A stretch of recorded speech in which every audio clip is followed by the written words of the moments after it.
រឿងរ៉ាវដ៏គួរឲ្យចាប់អារម្មណ៍បានផ្ទុះឡើងលើឆាកនយោបាយអន្តរជាតិបន្ទាប់ពីមេដឹកនាំបកប្រឆាំងវេណេស៊ុយឡាលោកស្រី Maria Corina Machado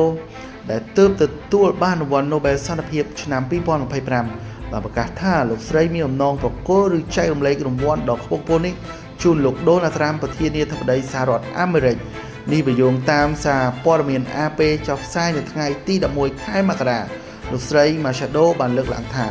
លោក Trump សមនឹងទទួលបានការសរសើរព្រោះលោកដឹកនាំនិងគាំទ្រ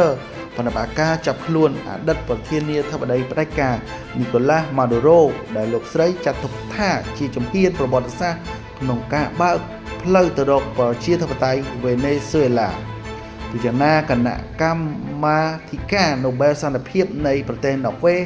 បានចេញមុខបញ្ជាក់ភ្លាមៗថា